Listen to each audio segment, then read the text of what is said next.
Más técnicos, espero que ahora se me oiga y se me vea bien. Buenos días a todos. Muchas gracias, Irene, por invitarme a compartir con todos vosotros mi libro.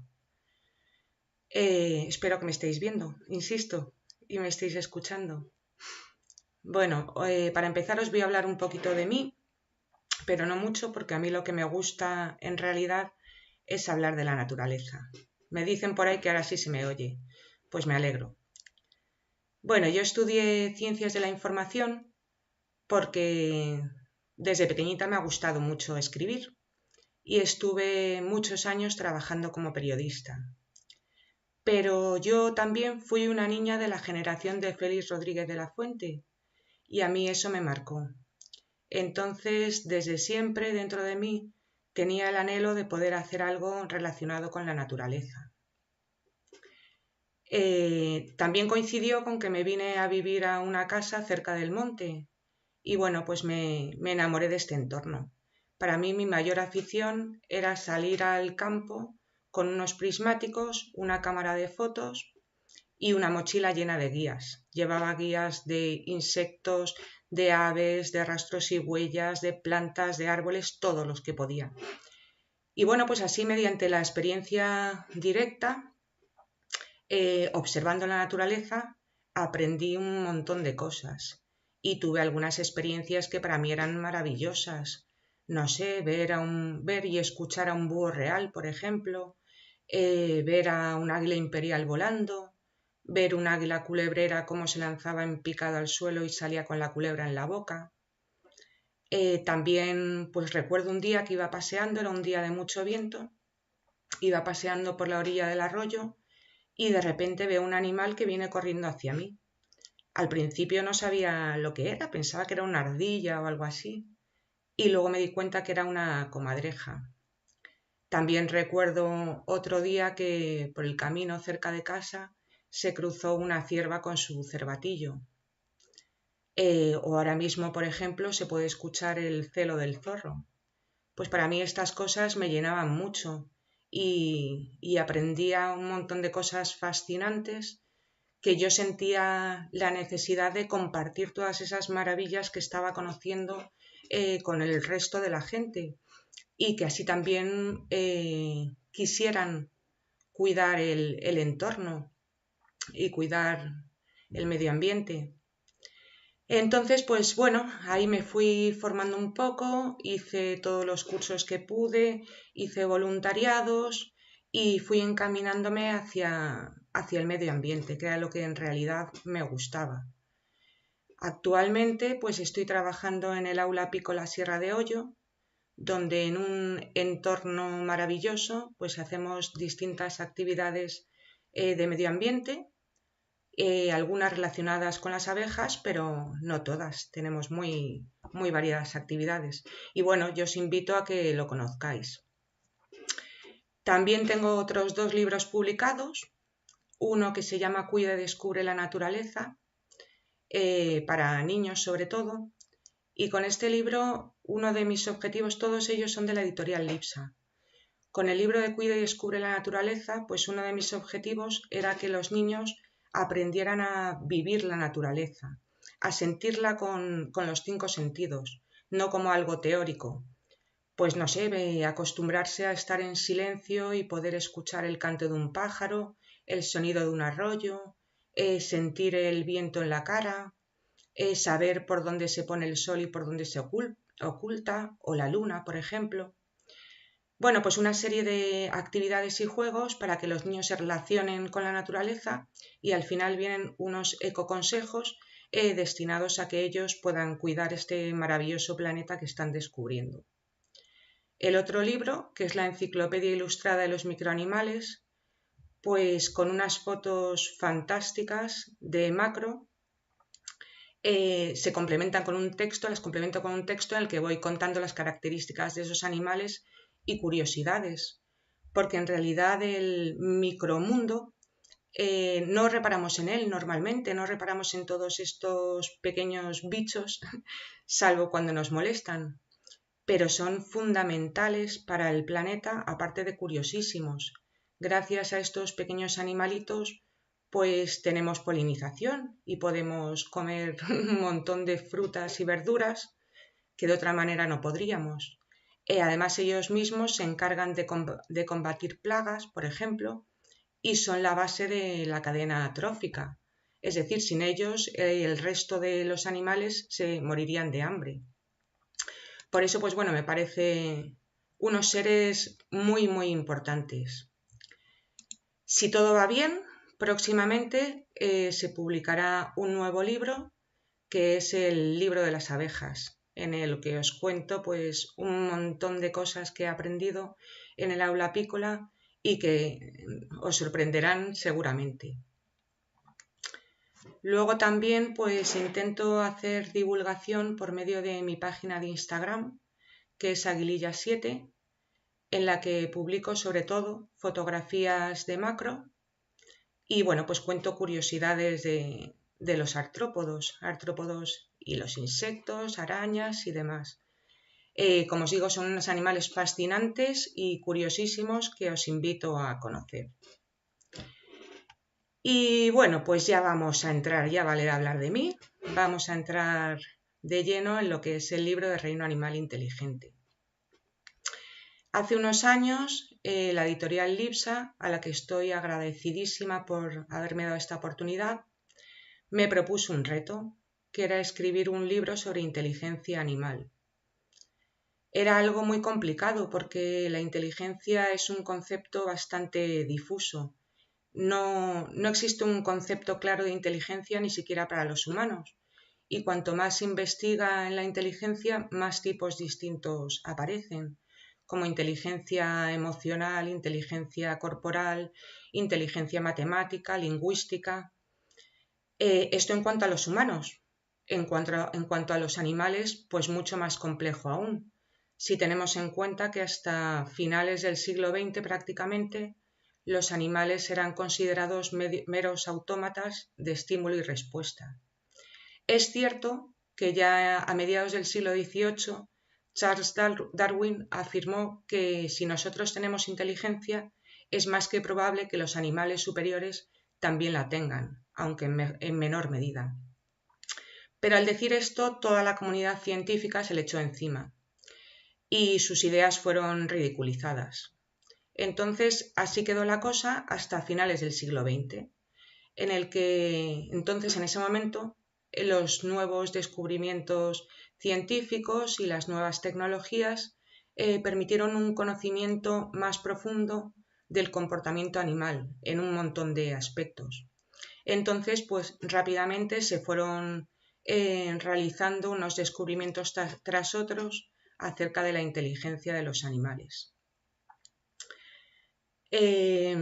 Para estructurar el libro necesitaba tener algún tipo de referencia, ya que cada animal tiene la inteligencia que necesita para sobrevivir en su entorno, y no es lo mismo la inteligencia que pueda tener una abeja que la inteligencia que pueda tener un lobo, por ejemplo. Entonces decidí estructurarlo en 5 puntos de características bastante humanas. Esos 5 puntos os enumero ahora y luego los desarrollaré. Son la autoconciencia y teoría de la mente, el uso de herramientas y la resolución de problemas, la memoria y el aprendizaje, la comunicación y el lenguaje y la adaptabilidad. En cuanto a la teoría de la mente y la autoconciencia, pues bueno, ¿qué son estos conceptos? La autoconciencia es el concepto que tiene uno de uno mismo, es decir, el poder diferenciarse del resto de animales y del entorno. Entonces, en la década de los 70, a un psicólogo americano que se llama Gordon Gallup, se le ocurrió hacer una prueba con un espejo. Entonces decidió colocar un espejo delante de unos chimpancés, esperó un tiempo, les dejó interactuar con el espejo a esos chimpancés hasta que se familiarizasen con él y luego les colocó unas marcas de pintura sin que ellos supieran dónde. Esas marcas de pintura solo podían verlas los chimpancés en su reflejo en el espejo. Entonces los chimpancés se vieron, reconocieron su propia imagen en el espejo y se rascaron o intentaron quitarse esas marcas de pintura. Con lo cual, pues bueno, está claro que ellos reconocían su propia imagen. A partir de ahí hubo muchos más animales que se reconocieron en el espejo, se hicieron diversas pruebas, por ejemplo los orangutanes, los bonobos, los delfines, las orcas, todos ellos se reconocían. En el caso de los delfines, que son súper inteligentes, lo que hacían, por ejemplo, era mirarse el espiráculo en el espejo, ya que ellos no se lo pueden ver. Y luego también era muy curioso porque por lo visto danzaban dentro del agua, hacían diversos bailes sin dejar de mirarse fijamente al espejo, como recreándose en sus bailes. En el caso de los orangutanes, no solamente se miraban en el espejo, sino que encima se disfrazaban para mirarse, se ponían cosas en la cabeza y demás. Los orangutanes son también muy inteligentes y son quizás los animales más parecidos a los humanos. Son reflexivos, tienen gran destreza, pueden, por ejemplo, atarse los nudos de los zapatos. De hecho, a los orangutanes a principios del siglo XIX se les capturó masivamente para traerles a Europa como animales de compañía. Y por lo visto, durante la larga travesía en barco, los marineros se maravillaban de cómo podían hacer y deshacer los nudos. Luego también los elefantes asiáticos también se reconocían perfectamente en el espejo, pero surgía algún problema con esta prueba del espejo, ya que había otros animales, como por ejemplo los gorilas, o los elefantes africanos, que no se reconocían en el espejo. Y bueno, pues no tiene mucho sentido, por ejemplo, que el elefante asiático sí se reconozca y que su primo hermano, el africano, no lo haga. No puede ser que uno tenga autoconciencia y otro no. O, por ejemplo, a los gorilas les cuesta muchísimo reconocerse en el espejo, solo lo hacen después de muchas pruebas. Entonces presentaba sus fallos. También otro animal que tenemos aquí, el perro, tampoco se reconocía en el espejo. Soltaban al perro delante del espejo y el animal lo que hacía era olisquearlo y en todo caso marcarlo y marcharse, no le prestaba más atención. ¿Cuál es el problema? Pues que realmente para nosotros el mundo es un mundo visual. La vista es nuestro principal sentido y de él derivamos prácticamente todos los demás. Pero, por ejemplo, para los perros, la vista no es su principal sentido. Ellos viven en un mundo olfativo. Entonces el espejo ni les iba ni les venía. Posteriormente se hicieron otros estudios, una prueba olfativa, en la que los perros reconocían distintas pruebas de orina diferentes. Nadie que tenga un perro y que tenga una estrecha relación con él dudará de que su perro tiene autoconciencia, desde luego. Aquí tenemos a la urraca. Esta de aquí es la urraca, que seguro que la conocéis. Es bastante abundante en casa de campo, por ejemplo. Y la urraca es otro animal que ha sorprendido a los científicos porque se reconoce en el espejo perfectamente. A las urracas les pusieron una pegatina de color rojo, donde ellas no se la podían ver, y una pegatina de color negro encima de sus plumas negras. Pues inmediatamente se miraron en el espejo y empezaron a rascarse la pegatina de color rojo. Sin embargo, la pegatina de color negro, que no se diferenciaba de sus plumas, no le hicieron ni caso.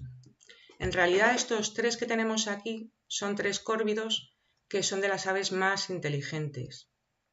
La urraca está en estrecha competencia con este de aquí, que es el rabilargo. Creo que en casa de campo apenas hay rabilargos. Aquí, por ejemplo, es mucho más abundante el rabilargo que la urraca. Ambos compiten entre sí y son pues, muy inteligentes, como todos los córvidos. Los rabilargos son un caso curioso porque solamente existen poblaciones en el suroeste de la península ibérica, centro y suroeste de la península ibérica, y en el este de China. Al principio se creía que habían llegado a la península ibérica procedentes de Asia, pues con los antiguos marineros, comerciantes, y que habían llegado a la península ibérica y aquí se habían asilvestrado. Pero posteriormente se han descubierto restos fósiles de rabilargos en Gibraltar, lo cual indica que no fueron traídos por los marineros, sino que parece ser que existía una gran población en el norte de Asia y Europa, Eurasia, y que con la última glaciación estas poblaciones se fueron desplazando hacia el sur y solamente quedaron dos únicos reductos, el de la península ibérica y el de Asia, que he comentado anteriormente. Y este de aquí es el arrendajo, que también es conocido como el plantabosques. Es un ave muy ruidosa, bastante difícil de ver porque es muy tímida. Aquí acude sobre todo en época de bellotas, se le puede ver sobre todo en época de bellotas a finales de otoño, porque le encantan. Entonces este pájaro lo que hace es guardar bellotas para épocas de escasez.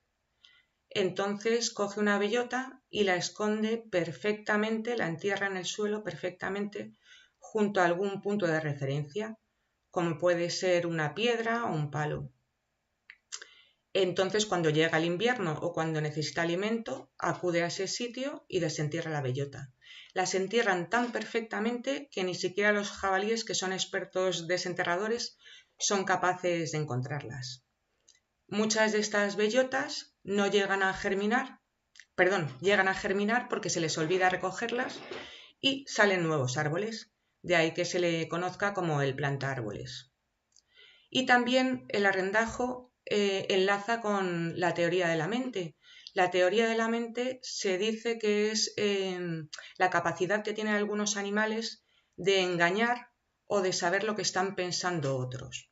El arrendajo, por ejemplo, solamente entierra las bellotas cuando sabe que no le están viendo otros congéneres, que irían a robárselas. Los reyes en la teoría de la mente son los chimpancés, seguramente. Los chimpancés viven en unas sociedades muy jerarquizadas y les gusta mucho el poder. Entonces son unos animales que hacen alianzas, pactos, favores, todo ello para conseguir el poder. Tienen una serie de intrigas. Pero bueno, tampoco se puede negar que otro animal como el perro tiene teoría de la mente, porque por ejemplo un perro, si no le dejamos subirse a un sillón, lo hará cuando no estemos mirando, o irá a coger cosas de la basura cuando sepamos que no le estamos mirando. Así que él sabe lo que nosotros podemos pensar y que le podemos regañar cuando haga algo que no nos guste. En cuanto al uso de herramientas, que es otro de los apartados, el uso de herramientas implica una serie de acciones tanto mentales como físicas, un encadenamiento, lo que denota una gran inteligencia. Los primates son los reyes en el uso de herramientas, seguramente porque sus manos son muy parecidas a las nuestras. Dentro de los primates, pues destacan, como os he dicho, los orangutanes. Los orangutanes se construyen sus propias camas, unos nidos en los árboles, incluso les ponen un tejadillo para aislarles de la lluvia. También se ponen sombreros para protegerse de la lluvia, por ejemplo. Y bueno, como os he dicho, son capaces de hacer y deshacer nudos. Incluso se sabe de un orangután que día tras día se dedicaba pacientemente a desatornillar los tornillos de su jaula y a dejarlos superpuestos para que los cuidadores no supieran lo que estaba haciendo. Pero a los primates les han salido unos durísimos competidores, que son las aves, especialmente los cuervos. Sobre todo el cuervo de Nueva Caledonia. Este cuervo ha sorprendido a todos los científicos con sus habilidades para crear y utilizar herramientas. En la naturaleza ellos mismos cogen palitos, los tallan, les dan forma, los afilan, incluso los curvan para poder buscar alimento, insectos o escarabajos entre la corteza de los árboles. Y en cautividad pues han demostrado sus dotes sobradamente. Hay un cuervo especialmente famoso que se llama Betty, que le ponían un cubito con comida dentro de un cilindro y le dejaban un palito al lado, un palito metálico. Entonces el cuervo conseguía coger este palito metálico, el alambre, lo doblaba para hacer un gancho y poder sacar del cilindro el cubo y acceder a la comida. Pero no solo eso, ya que también le pusieron una serie de problemas encadenados, como tirar de una cuerda para que un palito cayera, empujar a una bola, para que al final pudiera acceder a la comida. Bueno, unas cosas maravillosas. Otro de los animales que también destacan por su uso de herramientas es este de aquí, el pulpo. Esa delicia gastronómica, para quien le guste, en realidad es un animal muy inteligente. Tiene unas 2000 ventosas aproximadamente y en cada ventosa tiene unas terminaciones nerviosas con 500.000 de neuronas en cada ventosa, más las neuronas que tiene en el cuerpo, en el cerebro. El cerebro es el que coordina todas las neuronas de las patas. Su inteligencia no es nueva, ya que me imagino que os acordáis del famoso pulpo Paul, aquel que fue consultado como oráculo durante la Eurocopa de 2008 y el Mundial de 2010. Lo que hacían con el pulpo Paul era presentarle 2 botecitos con comida exactamente iguales. En uno estaba la bandera de uno de los equipos que iba a jugar y en el otro botecito de comida del otro equipo. Entonces, según el botecito que eligiese Paul, se supone que era el equipo ganador. Y la verdad es que no sé cómo, pero tuvo bastante éxito, ya que creo que en la Eurocopa solo tuvo 2 fallos y en el Mundial tuvo un 100% de aciertos. Los pulpos, hay un pulpo asiático que se camufla. Este pulpo, por ejemplo, recurre a los cocos para esconderse. Hay que tener en cuenta que los pulpos son presa de casi todos los animales en el mar, aparte de los humanos. Entonces este pulpo lo que hace es que si encuentra medio coco, lo coge y se mete debajo de ese medio coco. Pero si tiene la suerte de encontrar las 2 mitades, las une y se mete dentro de esas 2 mitades para camuflarse. También los pulpos son capaces de abrir botes de pastillas, por ejemplo, de píldoras con cierre antiniños, o también les han metido dentro de un bote y ellos han sido capaces de escapar a lo Houdini. Así que la próxima vez que os comáis un pulpo, simplemente acordaos de lo inteligente que es. Otros ejemplos de uso de herramientas, pues aquí tenemos a la garcita verde, que es una garcita americana que lo que hace es pesca con cebo. Esta garcita se dedica a robarle el pan a los patos, por ejemplo, y en vez de comerse ella el pan, lo deja en el agua y espera a que salga un pez a por ella. En el momento en que el pez va a coger el trozo de pan, ella lo caza. O incluso también hace esto con peces más pequeños. En vez de comérselos, los deja ahí para que aparezca un pez más grande a por ese pez pequeño y lo captura para comérselo. También tenemos aquí a la hormiga león. Este insecto, bueno, esta es la larva de la hormiga león. La larva es tremenda, es de película de Alien, de terror. Tiene unas mandíbulas enormes, aunque luego el adulto es muy grácil, elegante y la verdad es que es muy bonito. Esta larva lo que hace es construir unos,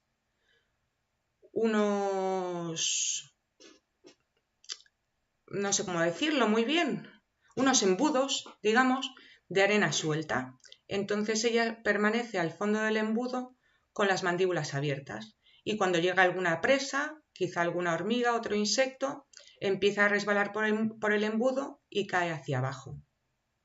En caso de que la presa se resista a caer, lo que hace la hormiga león es lanzarle granitos de arena con la cabeza para fomentar que caiga hacia abajo. Entonces, esto se considera un uso de herramientas, ya que un uso de herramientas es utilizar algo ajeno al cuerpo para conseguir otra cosa. Y aquí tenemos al dingo. El dingo es un perro salvaje de Australia, aunque es autóctono de Asia. Se tiene constancia de que unos dingos en cautividad utilizaron herramientas.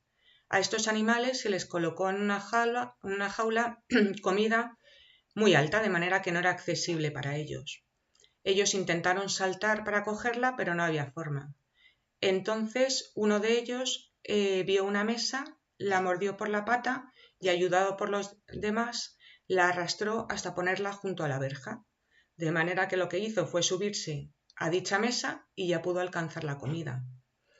Este es el primer ejemplo que se conoce de uso de herramientas por parte de cánidos.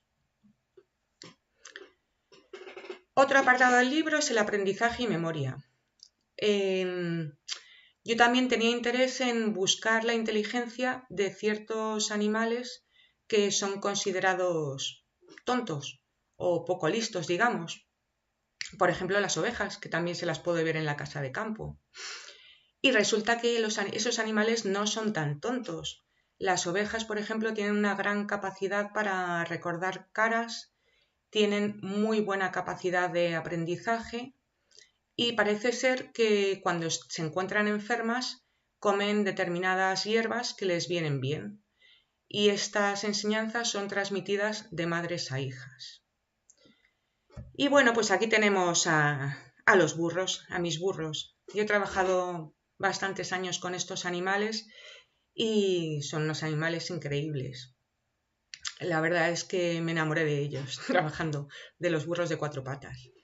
Son súper inteligentes, de hecho, pues antiguamente parece ser que cuando querían hacer una carretera o un camino, lo primero que hacían era que fueran abriendo camino los burros, porque ellos elegían el mejor trayecto y luego a partir de ahí, por donde iban los burros, se hacía la carretera o el camino.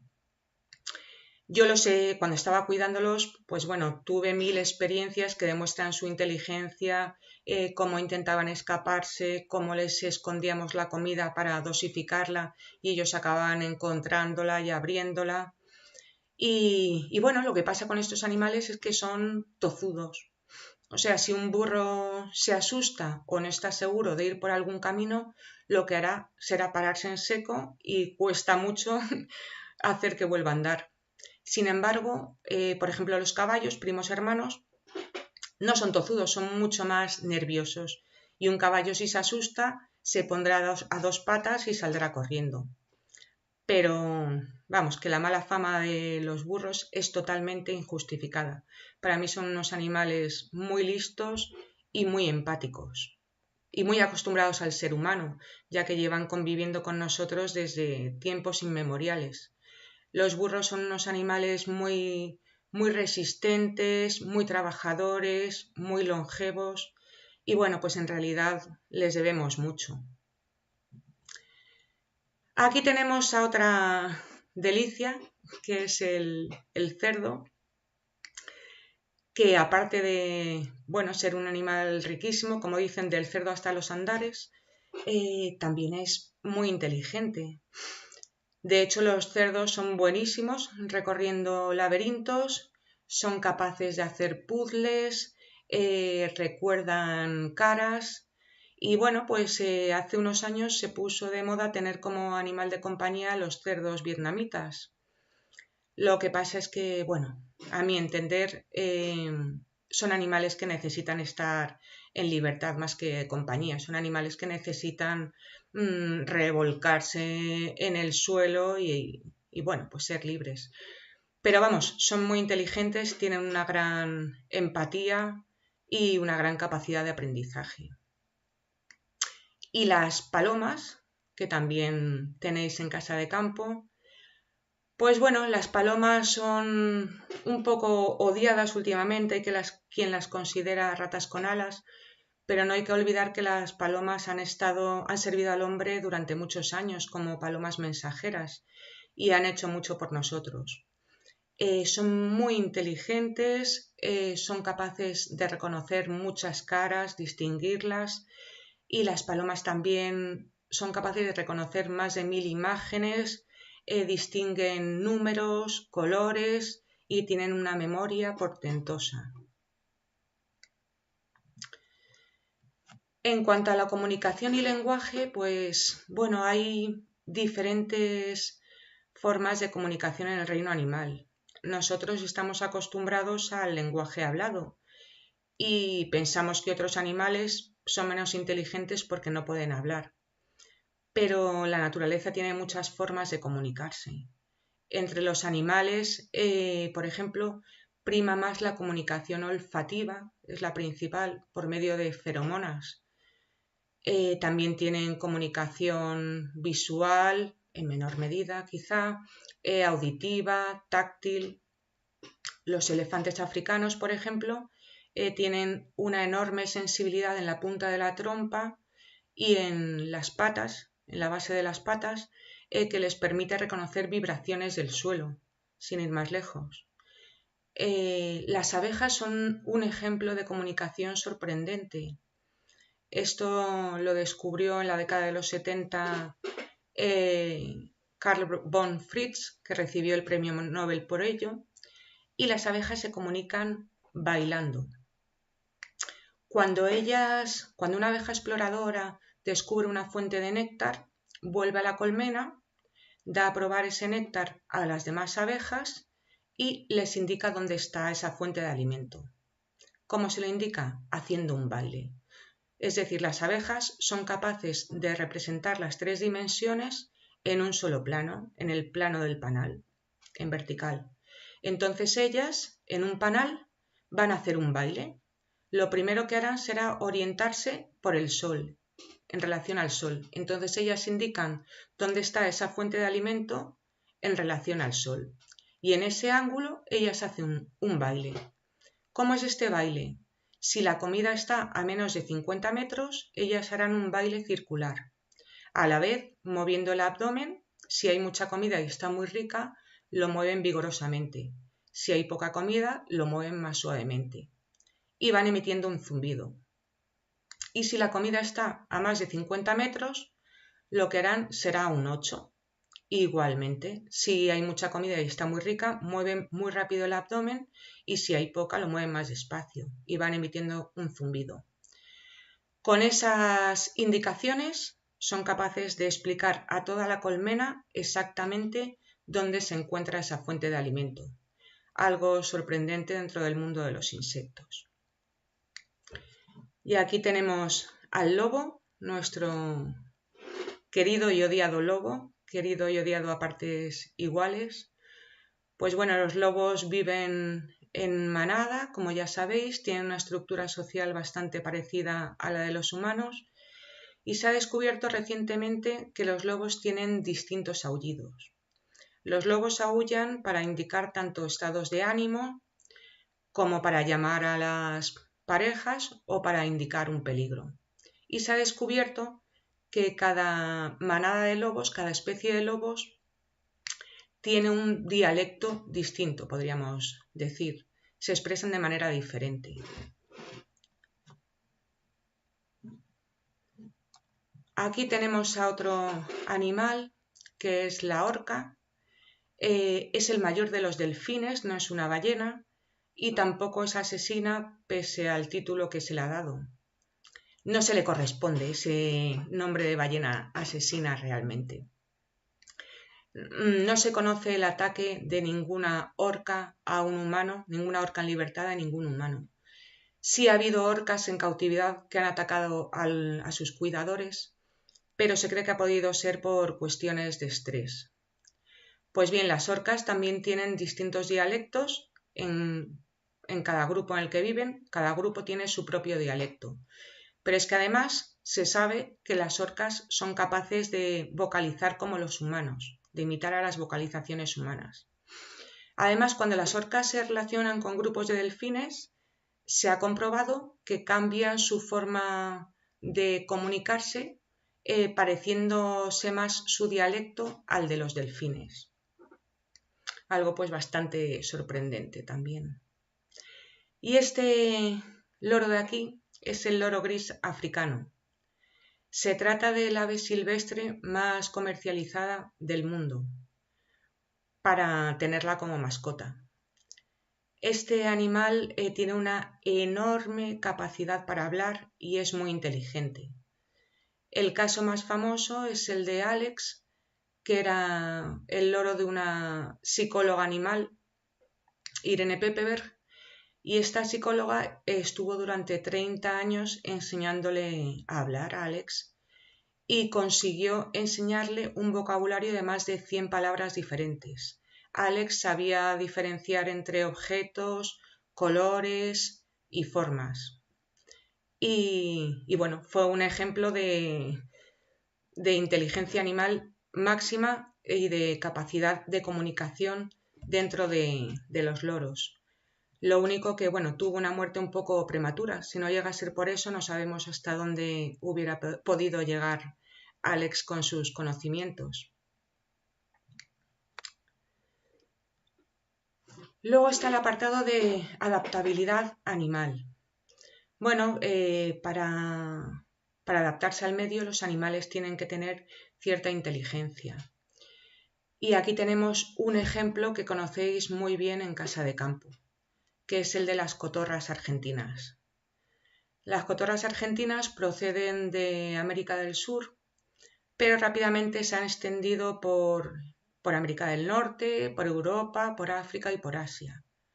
Fueron traídas como animales de compañía, pero no sé si muchas de ellas luego fueron puestas en libertad por los dueños, ya que pueden ser animales bastante ruidosos y molestos. Entonces decidieron soltarlas de manera irresponsable y se cree que muchas de ellas también, como son muy inteligentes, pudieron escaparse de sus jaulas, con lo cual se han asilvestrado. Son unos animales que se adaptan de maravilla a cualquier hábitat. La mayoría de los animales que tienen una gran adaptabilidad son omnívoros, comen de todo, con lo cual tienen mucha más capacidad para adaptarse a cualquier situación. Las cotorras argentinas comen de todo, están desplazando a otros muchos animales que sí son autóctonos, están creando un problema grande. Aparte, viven en comunidades enormes, son muy ruidosas y hacen unos nidos gigantes que pueden llegar a los 60 kilos.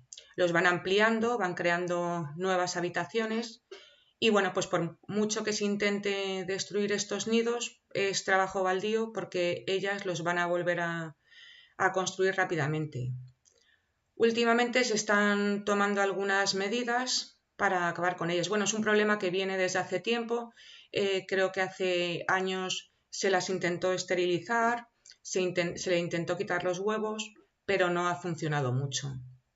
Actualmente parece que se las está intentando dar caza para solucionar este problema porque, como digo, compiten con especies autóctonas a las que están desplazando actualmente.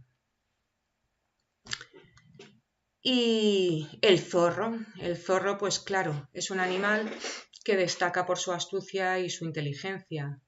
Es conocido por el ser humano desde hace mucho tiempo, especialmente por su capacidad para atacar a las gallinas en los gallineros. También querido y odiado. Los zorros cada vez se están acostumbrando más a vivir en los entornos humanos. Una curiosidad de los zorros es que tienen el estómago más pequeño dentro de los cánidos. Entonces ellos solamente pueden ingerir entre medio kilo y 1 kilo aproximadamente de comida al día. Como digo, se están acostumbrando a vivir cerca de los humanos. Es frecuente verlos cerca de poblaciones y, de hecho, en las periferias de Londres y de París viven un montón de zorros. Hace poco leí un estudio que parecía que estaba incluso cambiando la configuración física de los zorros. Parecía que se estaban autodomesticando, ya que cuando los animales se domestican, por ejemplo, el perro en relación con el lobo ha perdido tamaño de la cabeza, el hocico es más chato, pues parecía que estaba pasando esto también un poco con los zorros. Al zorro se le llevó a Australia para intentar combatir uno de los mayores desastres que ha cometido el ser humano, que fue llevar los conejos a Australia. Los conejos se multiplicaron sin fin en ese país donde no eran autóctonos y bueno, pues tuvieron un problema enorme. Luego crearon la mixomatosis, que fue una enfermedad que acabó con ellos y que la trajeron a Europa, donde ha causado mucho daño. y no se les ocurrió otra cosa en Australia también que llevar a los zorros para que acabasen con los conejos. ¿Qué ha pasado? Que los zorros también se están convirtiendo en una plaga en ese país y en un problema. Realmente, pues bueno, el ser humano rompemos el equilibrio natural y luego intentamos arreglarlo, pero en muchas ocasiones volvemos a meter la pata otra vez. El jabalí sale aquí. Pues el jabalí es una de las mayores plagas que tenemos actualmente en nuestro país. Es un animal autóctono, pero no tiene aquí depredadores. Tiene pocos depredadores, el lobo, pero la situación del lobo ya sabemos cuál es. Entonces, ya hemos visto durante la pandemia cómo en cuanto nosotros nos quedamos un poco metiditos en casa, los jabalíes salían tranquilamente a recorrer ciudades, pueblos, calles y carreteras. Están cada vez más acostumbrados al ser humano. Incluso es más fácil muchas veces verles rondando cerca de las poblaciones o de las casas que verles en pleno monte. Aquí, por ejemplo, no es difícil verles recorriendo las calles en manada. Suelen ir normalmente una o varias hembras con las crías, los machos van por separado, quizá con algún ayudante o escudero. Pero bueno, los jabalíes no es raro por aquí verles recorriendo las calles tranquilamente, tumbando los contenedores y revolviendo en la basura. Es cierto que se les da caza para acabar con la población, pero parece ser que hay algunos estudios que afirman que cuanta más caza se les da, más se reproducen estos animales. Es decir, más camadas tienen al año y con mayor número de crías. Entonces es un problema difícil de solucionar. Aparte, una hembra de jabalí puede ser fértil a partir de los 30 kilos de peso. Y bueno, pues aquí con la abundancia de comida que tienen, ya digo, de las basuras, rápidamente alcanzan ese peso. Los jabalíes, pues bueno, pueden producir daños cuando se convierten en una plaga. Producen muchos daños. Aquí han arrasado con parte de la vegetación, pero no solo la vegetación, sino que también hacen daño a otros animales, como pueden ser lagartos, perdices, porque los jabalíes comen absolutamente de todo. Pueden comer tanto gusanos, hongos, fruta, verdura, carroña, otros animales. Entonces, pues cuando son demasiados, como en todos los casos, cuando se convierten en una plaga, pues constituyen un serio problema para el resto de la naturaleza y el ecosistema. Aquí tenemos, bueno, jabalíes también tenéis en casa de campo, igual que zorros. Aquí tenemos a otro pajarillo, que es el carbonero común, un pájaro bastante frecuente, muy característico por esa cabecita negra y su canto. Bueno, pues el carbonero común también es un pájaro que goza de una gran adaptabilidad. Su dieta es bastante variada cuando tiene necesidad, cuando hay hambre. No se limitan a comer semillas o insectos.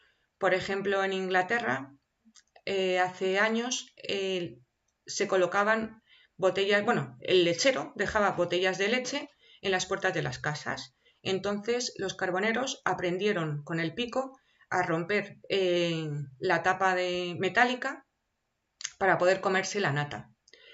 Y bueno, pues esta enseñanza se fue transmitiendo de unos a otros y todos los carboneros del Reino Unido se acostumbraron a hacer eso, a comerse la nata de la leche rompiendo con su pico la tapa. Con lo cual, los lecheros tuvieron que dejar un vaso encima de la botella de leche para que estos animalillos no lo hicieran. Pero los carboneros también pueden tener un lado más oscuro, ya que han descubierto que pueden entrar en las cuevas donde están durmiendo los murciélagos y mientras ellos duermen, los carboneros les comen el cerebro, nunca mejor dicho, para alimentarse. Esto se tiene pruebas de que es así y bueno, se achaca a la escasez de alimento. Así que bueno, también tienen un lado más oscuro, estos pajarillos. Y aquí tenemos al gorrión común. Pues bueno, el gorrión común es otro de los animales que ha estado unidos al ser humano desde siempre. Se cree que el gorrión común apareció con la agricultura y depende de nosotros en buena medida. De hecho, no se encuentran gorriones comunes en medio del monte, sino que se encuentran cerca del ser humano siempre. Los gorriones están acostumbrados a anidar en estructuras artificiales, debajo de tejados, en huecos y demás. Últimamente están sufriendo una gran regresión, en parte por los pesticidas que se están utilizando en el campo, en parte por pérdida de hábitat, porque las estructuras humanas cada vez tienen menos agujeritos, menos recovecos donde ellos puedan hacer sus nidos, entonces están desapareciendo rápidamente. Y bueno, pues son una especie que ha estado ligada al ser humano y que creo que es importante conservar y tener en cuenta. Y bueno, pues estas son mis conclusiones. No sé cómo vamos de tiempo ahora mismo. No sé si hay alguna pregunta para hacer. Aquí os dejo, pues eso, todas las reflexiones del libro para que saquéis vuestras propias conclusiones sobre la inteligencia. Creo que no, yo por mi parte, no tengo mucha duda de que existe inteligencia en cuanto a los animales. Que sea distinta a la nuestra, tampoco hay ninguna duda. Y bueno, vosotros sacaréis vuestras propias conclusiones con lo que he expuesto. No sé, Irene, cómo vamos, ni si hay preguntas.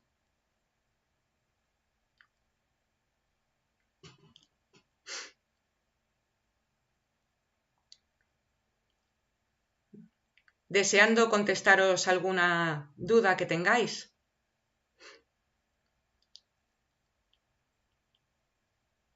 Espero que me hayáis escuchado bien.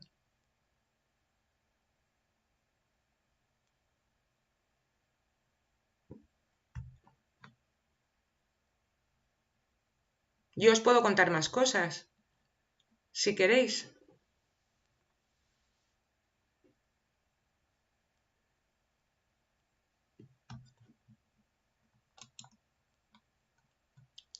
Bueno, pues nada, si no hay preguntas ni nada, solo disculpad los nervios del principio y los problemas técnicos que hemos tenido, que la verdad es que me han puesto un poquillo nerviosa. La tecnología no es lo mismo, no es lo mío realmente. Y nada, simplemente espero que os haya gustado la pequeña charla, que os animéis a descubrir el libro porque encontraréis muchísimos más ejemplos de animales inteligentes. Bueno, en el libro se reflejan más de 60 animales y no quiere decir que todos los animales inteligentes salgan en el libro, puesto que hay muchísimos animales de los que no se ha podido hacer estos estudios, bien porque sean animales muy salvajes, como, no sé, los leones, los rinocerontes, no se puede conocer todavía su inteligencia, pero no dudo que en los próximos tiempos puedan salir muchos más ejemplos y muchas más investigaciones al respecto sobre la inteligencia. Y también añadir que en Casa de Campo tenéis muchísimos animales inteligentes, desde las palomas, los gorriones, los carboneros, el zorro, el jabalí, las gaviotas. Seguro que se me olvida alguno. A ver, me preguntáis por ahí, hay peces que si también utilizan herramientas. Sí, hay un pez que se le conoce como el pez arquero, que se podría decir que utiliza herramientas, porque él lo que hace es capturar a los insectos que están fuera del agua, soltándoles un chorro de agua. Les dispara un chorrito de agua, con lo cual el insecto cae y el pez lo captura. Y tampoco está claro eso de que los peces tengan muy poca memoria. Parece ser que tienen más memoria de la que parecen. Me preguntan ahí, para mí, ¿cuál sería el animal más inteligente? No hay un animal más inteligente. Como os digo, pues bueno, los animales, yo me he basado en la comparación, la referencia con el ser humano, con características muy humanas, pero cada animal tiene la inteligencia que necesita para su entorno. Respecto a nosotros, pues quizá los córvidos, los primates y los delfines pueden ser de los más inteligentes, pero no se puede generalizar y faltan muchos estudios al respecto. ¿Cómo es posible que se hayan estudiado los bailes de las abejas? Pues los bailes de las abejas se estudiaron no mediante vídeos, porque bueno, también se hicieron vídeos, pero se hicieron pruebas marcando a la abeja y sí, luego, claro, grabándolas en el interior de la colmena, cómo se movían y cómo hacían esos movimientos. A veces no humanizamos demasiado los animales llegando a pensar que piensan como nosotros. Puede ser. No hay que darles a los animales demasiadas cualidades humanas, pero tampoco hay que olvidar que nosotros somos animales.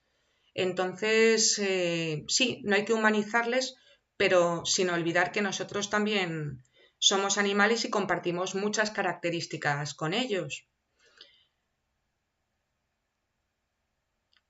¿Alguna pregunta más? No sé cómo vamos de hora.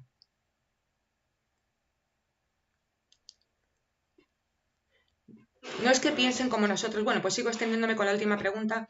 Realmente no es que piensen como nosotros los animales, pero muchos animales que tienen un estrecho vínculo con nosotros sí que llegan a compartir muchos rasgos humanos, sí que llegan a comprendernos y a comprenderles. Por ejemplo, como os digo, el caso de los perros, hay experimentos con otros perros que pueden identificar un montón de palabras y de formas. O sea, hay un perro, un border collie, que parece ser que es la raza más inteligente, que sabe diferenciar, no sé si cientos de objetos, tiene cientos de muñecos, el dueño le dice que coja a Freddy y el perro sabe exactamente qué muñeco es Freddy y va por él. Entonces, pues sí, compartimos muchas características y más cuando hemos tenido mucha relación con esos animales. ¿Algún animal que me haya sorprendido en especial? Los cuervos. Sí, sin duda las aves me han sorprendido y bueno, se puede hablar de una competencia amistosa entre los fans de los primates y los fans de los pájaros, por ejemplo. Sí, es lógico que un mono pueda manipular, por ejemplo, y pueda hacer herramientas y demás, pero es mucho más difícil que un ave simplemente con sus patas y con su pico pueda crear herramientas tan sofisticadas. A ver, me preguntan por aquí, ¿cómo han podido hacer los estudios con las palomas? Los estudios con las palomas, pues bueno, es que últimamente se echa mano de muchos descubrimientos tecnológicos. Entonces, pues se mete a las palomas dentro de un espacio y se les pone diversas imágenes delante y luego se les pone en un ordenador esas imágenes para ver si las reconocen e incluso las palomas pueden apretar una palanca para demostrar que han reconocido esa imagen. Incluso también se ha investigado que las palomas pueden reconocer tejido canceroso y pueden ayudar a reconocer el cáncer de mama. Todas estas investigaciones pues, se han conseguido llevar a cabo, como os digo, gracias a muchos avances tecnológicos como GPS, como mini cámaras instaladas, también como cámaras que disparan miles de fotogramas por segundo. Pues eso, como os decía, a partir de finales del siglo XX, los descubrimientos sobre la inteligencia se van sucediendo rápidamente gracias a todos estos descubrimientos. Y a mí me sorprendió pues, ver que prácticamente cada mes salían nuevas investigaciones en cuanto a comportamiento animal y en cuanto a inteligencia. no quiero olvidarme de recomendar a dos etólogos maravillosos que descubrí gracias a este libro, que son Carl Safina y Frans de Waal. Y si os gusta el mundo de la etología, pues os lo recomiendo fervientemente. Yo me leí todos sus libros y bueno, me tuve que sumergir en este nuevo mundo y bueno, como ya os digo, ellos me encantaron. Pues nada más, si no tenemos más preguntas, no sé qué más os puedo contar. Espero que os haya gustado la charla. Como os digo, siento los problemas del principio y bueno, pues os animo a que os metáis en este mundo del comportamiento animal para que saquéis vuestras propias conclusiones. Y bueno, pues a lo mejor el ser humano se empeña en descubrir inteligencia en otros planetas o en otras galaxias cuando estamos rodeados de inteligencia y bueno, no le prestamos la debida atención. Me preguntan, como curiosidad, ¿es cierto que animales tan habituales con nosotros como los perros son capaces de distinguir enfermedades? Sí, sí, claro, los perros son capaces de distinguir enfermedades. De hecho, ahora se les está adiestrando para reconocer el coronavirus. Y bueno, yo puedo comentar el caso de una amiga que tenía una perra y su hermano tenía ataques epilépticos. La perra no tenía ninguna formación ni nada, era una perra casera normal. Pues bien, cada vez que al hermano le iba a dar un ataque de epilepsia, la perra se metía en la habitación del hermano. Y con eso ya lo sabían. Es un ejemplo cercano y concreto, pero sí reconocen tumores. Hay casos documentados pues, de un perro que a lo mejor le estaba lamiendo a su ama una parte del cuerpo con mucha insistencia y resulta que su dueña tenía ahí un cáncer, por ejemplo. Reconocer tumores, sí, como te he comentado. ¿Cuál pienso que es el animal más inteligente que nos comemos? Pues no lo sé. Nos comemos muchos animales y entre la inteligencia del pulpo o la del cerdo, cada uno que elija. No se puede decir que un animal sea más... Yo no me atrevo a decir que un animal sea más inteligente que otro. Cada uno tiene su propia inteligencia. Pero bueno, pues es verdad que tanto el pulpo como el cerdo, por poner unos ejemplos, como las ovejas, me inclino más por el pulpo o el cerdo, son más curiosos, más amplios. Pues sí, nos los comemos o se los comen algunas personas. Pues nada más, me parece. Muchas gracias a todos por estar ahí y bueno, pues si os ha gustado me alegro muchísimo. Espero veros nuevamente por aquí. Gracias a todos.